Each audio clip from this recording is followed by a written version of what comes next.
Programs normally seen at this time will not be presented so that we might bring you the following special presentation. Mean Streets, Sound Check. What music do teenagers want to hear? Listen to this.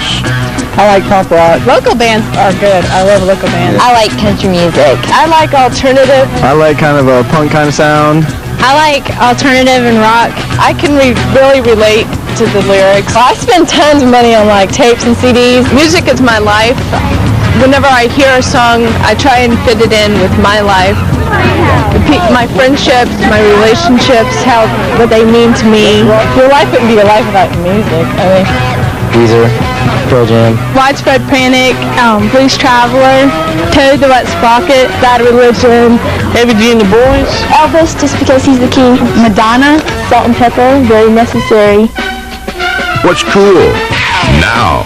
Straight. Groovy. Bad. Deaf. Fat.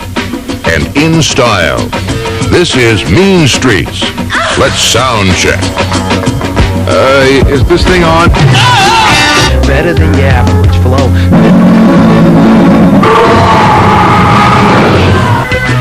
Mean Streets is brought to you by Meineke, Southeastern Toyota, Belk, and Piggly Wiggly, caring for you. Good evening and welcome to Mean Streets. Tonight we're going to sound check several different types of music that teenagers are listening to. We'll listen to heavy metal and punk, Christian contemporary, bluegrass, country, rap, and even classical. We're going to take a comprehensive look at how music influences teenagers and why music is such an important means of expression to them. We will meet teenagers who study music and play a variety of instruments from the violin to the banjo. We're going to talk to teenagers in local bands as well as those who write their own songs about what's going on in the world around them. Does music reflect the society we live in? How do teenagers express themselves through music? Lend us your ear for the next hour, and we will let the teenagers of the Low Country tell you for themselves. Robbie, bass guitar.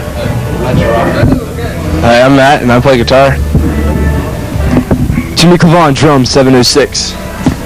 Jason Dalton, I sing. Play heavy metal. Heavy metal. Metal, metal. In your face, metal.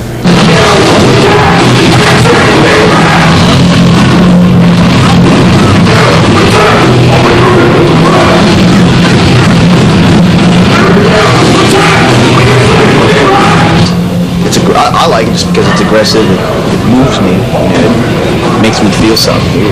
Heavy metal. It has a good feel to it. I like the way it makes me feel. It makes me feel like I have power, quote unquote. It's awesome. I think I like playing. I think y'all agree with this. We like playing heavy metal just because it's hard to play, talent-wise and everything. Everybody thinks, oh, it's just a bunch of noise, but I mean, when you see this boy's feet working, you know he's working up a sweat, and it's hard to play. Yeah. But it takes a lot out of it. It's a rush. Having all these people just beat the crap out of each other because of because of what you're doing, and just seeing everybody else have fun because of what you're doing and what you work hard at. Pure aggression, pure energy. As long as nobody gets hurt, I don't really care what they do, And most of these smaller scenes, and like the scene here in Charleston, everybody kind of knows each other, and if people fall, you're going to get picked up, and that's the thing. Just as long as nobody's getting hurt. Because you're having fun and everyone's having fun. I just try and write something that everybody can understand. I mean, that's not necessarily the common denominator, but things that everybody can relate to. Breaking up with your girlfriend, or I don't want to be with you now, or trying to fit in. Usually I just write about I'm talking to somebody, someone kind of hurt you, mentally or physically or emotionally. Or I write about it. People hurt me. I just write how I felt. I think most kids look for just anything that looks cool, and if it's just mainly the music. I mean, I don't think anybody really care less what the lyrics are about. I mean, I like the lyrics, but usually people don't care what lyrics are about, and they just like music. Nothing is meant to teach. It's just like some love song about being rejected, and doesn't that suck? And maybe you felt that way too, So it's nothing like, I've been there and I can help you out. It's just, I'm a loser, you're a loser. Yeah. Let's rock. Eric, tell me what kind of music you guys play. Anything and everything, really. We do all original music. Anything anywhere from funk to Lounge music, light alternative. Lounge music? Yeah. Wow. To heavy music too, everything. You write original lounge music? Yeah, sure. I didn't think that ever went on. How do you come up with the lyrics? Who writes them? How does that work? That one does. Pretty much, I don't know, just whatever I'm thinking about at the time. There's nothing political, anything at all. It's just whatever I feel like saying. Like, how does it come to you? I mean, actually, it doesn't. Shower, eat breakfast. It doesn't. Sometimes, but mostly I just end up repeating a whole bunch of words I've always said throughout the whole song and stuff like that. There's nothing in depth or anything. A few of the songs actually have real hardcore meanings. But there's a song "Look Home," my dad, and it's about child abuse and going on down the circle and everything comes around and the circle is broken and wrote a song about it. Yeah, they always say, child abuse is hereditary. All right, well, it stopped with my dad, and, it broke the circle when it goes full circle, but it stopped, so I wrote a song about it. So family stuff will do it? Or anything from a little tree outside the pit stop on exit 203. Right. I've written a couple songs about that, too. So any message you're trying to get across, or just having fun? No, it's everything. I like to think everything we play is open to everybody else's interpretation. Because if we say it's supposed to be one way, it loses out meaning for somebody else. Everybody can look at it and feel their own way about the song. It could mean something to you and completely different to me. It's punk rock. We're not a very political band. We're not a political band at all as far as the band is concerned. We sing love songs, little teen anthems for the... Yeah, they're all happy songs. We're happy punk rock. There's something that sticks in your head. I mean, you hear people going singing Green Day, "When I Turn Around," or whatever it is, they don't know what it's about. For real, I mean, I think that once you're on MTV, if you're on prime time, just once, it's like, wow, who's this brand new band? And then it's cool. They got a cool image. Recently, punk rock's gotten kind of made a comeback because of bands like Offspring and Green Day, which really, I don't feel, have the punk rock spirit. They're more of sellouts to me. They're popular music. More bands are getting out there, I mean, Green Day's always been the same band, but 5 years ago, people didn't hear them. So if a couple radio stations start playing it, it creates a huge word of mouth. I think punk rock is bigger now because it's no longer a little secret. Why does this stuff appeal to kids so much? Probably because it's a lot more energy, probably a lot more honesty in this stuff. They can relate to it more. It's, I guess it's tough to relate to millionaires, which some of these bands have become, but I guess on a street level, a little bit better term, I guess the kids can relate more to what these rock and roll bands are saying. You talked about honesty. The lyrics are more. Explain that. What do you mean? Well, I just think that if you have someone closer to your age too, a lot of these bands are just young kids too. They're able to relate. They can say what all their problems are. These kids can relate to that. I don't think you can find much to relate to in Phil Collins and Michael Bolton. Is there any reason for parents? And I know they are. They see some of these bands and see the way, they see the way these kids are dressed tonight. A lot of real short haircuts, a lot of real long haircuts. Is there any reason for parents to be afraid of this at all? No, all these kids are into the Republican contract with America. Don't you know that? I had no idea. Yes, they're all big Republicans. Yes, exactly.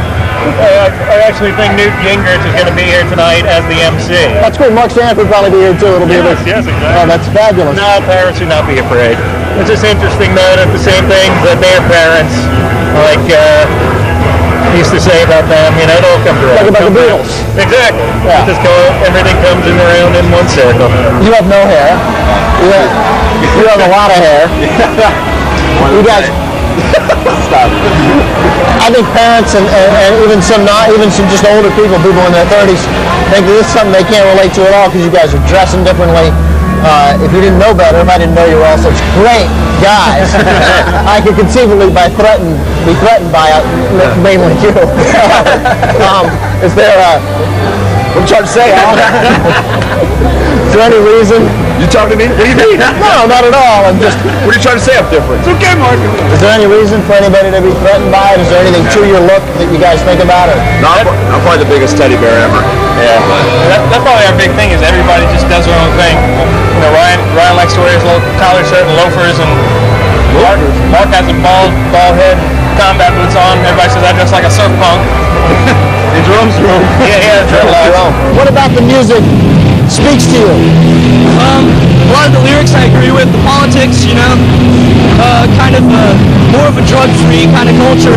Very drug-free. You know, I think a lot of people are going to look at you and they're going to see the hair, they're going to see the earrings, and they're going to say, there's no way this guy's drug-free. There's no way this is a drug-free culture. Well, I mean, that's their own problem. I mean, you know, I personally don't do drugs except I smoke. Tell me about the outfit. What about the dress appeals to you, and why'd you pierce your ears? Some guys pierce their tongues. I like it. It's comfortable. I like the style, and I don't know. A lot of punk rock isn't just how you dress. It's more of how you act and what you believe. And I'm not any different. I wouldn't be any different if I was like, you know, an Oxford shirt, you know, with a tie and everything. I'd be the same person, but this is the way I like to dress. Our target audience is everybody. It's like we don't want to like segregate styles. I mean, my biggest fear is whenever you go in to see a band play, you hear the same thing the whole way through. Every set list, that's all you hear is the same thing. I want someone who listens to Mozart going, hey, you know, I can hear some classical hint in there. You know, hey, you know, that sounds like, you know, elevator music or something. I want everybody to go away, you know, happy. Believe in yourself and believe in what you do, and always have faith in yourself and never lose it. If I had a quarter for every time someone told me to stop playing music, you know, it's like, oh, you're just in a dead-end garage band. Yeah, I'd be a rich man and I wouldn't have to. But I think a lot of people try to be different, and in being different, they end up being just the same as everybody else. And so it's just another big circle, and nobody smashed our stuff. Yeah. That's really the way I feel about it, but I'm also open to do what you want to do, feel how you want to feel. Is it an attitude more than the lyrics? Well, it's definitely a generational thing, you know. The lyrics, they talk about stuff we can understand. Like, if I listen to my parents' music, the Vietnam War's not going on. I don't know what the hell they're talking about, you know. The war's over. I can't relate to that music. What kind of music you listen to? Hardcore. Most people think it's negative. They think it's Satan worship or something like that, but it's really just really positive music. No drugs, no alcohol, just good, clean fun. What brought you out here tonight? What appeals to you about this kind of music? It's incredible, dude. There it is. You're going to see in a minute. It's going to go nuts. That's where it's all at. How come? Tell me why. Because this band right here is where it's at, and they're just incredible. All the bands are cool, man. What about what the kind of music they play? What about it appeals to you? It's a rush, dude. It's just... it's all that. Yeah, it's speed. There it is. Tension. It's all wrapped up into one. So it's about adrenaline? Is that? Yeah, that's what it is. It's crazy too. All these people are going to converge into one big mass thing, and there it is. You can't get it any other place. You know, there are a lot of parents out there. That's going to scare them. But should it scare them? No, man. We come here to... Yeah, dude. You come here to loosen up. Man, a lot of people have the same feelings, and you can't express it but anyway through this kind of music. It just comes out that way. It's kind of like... It's a lot about... Their songs are a lot about bonding, you know, and friendship and people getting together, you know, and not about, you know, like racism and, you know, stuff like that. I thought punk rock was dead. Yeah, punk's not dead. Punk's alive and strong. And here in Charleston. Right here at the music farm. Tell me what about it appeals to you. Well, it's fun to get out here and just kind of groove to the music. All we're doing is we're being ourselves, relaxing, releasing some anxiety, some pressures from school, from the family, you know, getting away from society and doing our own thing and enjoying ourselves. How important is the music to you guys? How important is music in your lives? Music? Music's very important. If it wasn't for music, I'd kill myself. Because this government sucks so damn much. I mean, we have no other way to take out our aggressions. Peter, solace in the music, man. Solace in the music. People express themselves in the way they dance, the way they play, the lyrics they write. Well, we are the future, you know. So we don't like what we see, so I'm writing about it.